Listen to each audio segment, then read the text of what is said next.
Hi, my name is Lori Walmsley. Most people know me as Lori Ludi. Doesn't matter. It's my maiden name. I was visiting my mother in St. Louis, Michigan, and I witnessed a horrible crime that was done to a beautiful golden retriever on September the 9th, around 4 in the afternoon, thereabouts. I was out in my yard. It was a beautiful, beautiful, calm, sunny day with big white clouds, I remember. And I was out there just playing my guitar with my mom's collie, and a beautiful golden retriever came into the yard, and it looked like it had a pinkish red collar on it, and I thought, wow, that's somebody's dog. It's beautiful. I tried to coax it up to me, and it didn't want to come. Then it sort of ran across the street. Just then a police car pulled up real slow, and he said, "Is that your dog?" And I said, "No, but it's my new friend." So I'd know, that it was friendly. And the dog kind of went around the other side. The policeman was going in one way, and the dog kind of peeked out the other way like a peekaboo. And I opened my mouth and said, "He's over there." And the cop looked at me like, "Yeah, right," kind of like I was lying. And I said, "He's there." And I don't know why. I was just trying to be helpful. I didn't know what was going to happen. The dog did not attack him or anything. He didn't growl. He didn't make a noise. They just sort of did a little back and forth. The cop was just sort of like cornering him. He kind of cornered him in a corner. I don't know what he was trying to do. He didn't have a hook. He didn't have a leash or anything. Just kind of cornering it and not talking to it or anything. And I kept my eye on it. Then the dog and the policeman both went in the backyard behind the gate in the dog's where his normal domain is. And I started chatting with my neighbor. We were just chatting. He had a silly t-shirt on, and we were talking. And we didn't hear anything going on back there. And the next thing you know, the dog comes out of the gate, and the policeman's following it, and they somehow got him to come back out of the gate just by using his body, I guess. And the dog, I couldn't see the dog's face, but I heard him give out a low growl. But I could see Matt VanHall's face, and he looked angry when he heard the dog growl, and he just reacted, and he just grabbed the gun, and he hit him in the head, and in the first shot, the dog fell down on one paw, and he made a loud cry, and then he shot him again and again. It turned out to be 7 times. The last time the dog was trying to crawl to go back into his backyard, the cop shot him one last time in the rear. I started screaming. I said, "What are you doing? He's just a puppy. I can't live in this town." And that was all I saw after that. I ran into the house, and I was just screaming.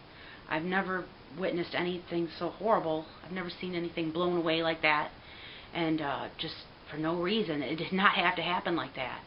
Well, the cop made a huge story about how the dog was attacking him, and how it was he was fighting for his life, and he had to defend himself, and he had every right to shoot the dog, even though it was on his own property. And he never had asked the people in the house, if he would have. They would have said, "Yeah, it's our dog. He's home." He made up this huge, elaborate story of how there was a huge struggle, and he called for the pup, and he did everything he could and that he possibly could think of before shooting it 7 times.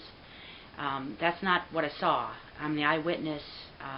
The neighbor across the street saw some of it. He knows the dog was not attacking the cop. I've been called a liar by the chief of police. I've been told that I'm an unreliable witness, that I've changed my story. I never have changed my story. I have a written up account that I wrote an hour after. It was really hard for me to just think in that time, to try to remember. I wanted to write all the details down because it was shocking. And I wrote everything down and told the Elma police exactly what I told the people across the street, because they wanted to hear what happened to their dog, and they were angry, of course. The Getzingers, I found out later, were their names. It just turned into a big media frenzy, and the chief of police said that the case was closed the very next day, and no one ever called me except the Elma policeman who came and got my testimony. He totally fudged my testimony. He made it look like I looked away right when before the shooting happened. That's a lie. I never said that. And all the other officers just went by the police report, which was just fictional. And the cop told me, the Elma policeman told me in my living room, well, I have to stand by my fellow police officer. Well, that seems to be a license to just shoot anything at any time and get away with it. And it's not, we find out when this happens that there's a big uprising of people who have dogs that were killed, and for no reason, and the police completely get away with it. And this time I was an eyewitness, and I've offered to take a polygraph test. They don't want to hear anything about the truth, and I'm here to tell you the truth. I'm back in California now. Here's the truth, standing beside it. I'm unable to let it go. It just seems ridiculous that that cop is still on duty. There never was an investigation. It was all brushed under the carpet. I was called a liar.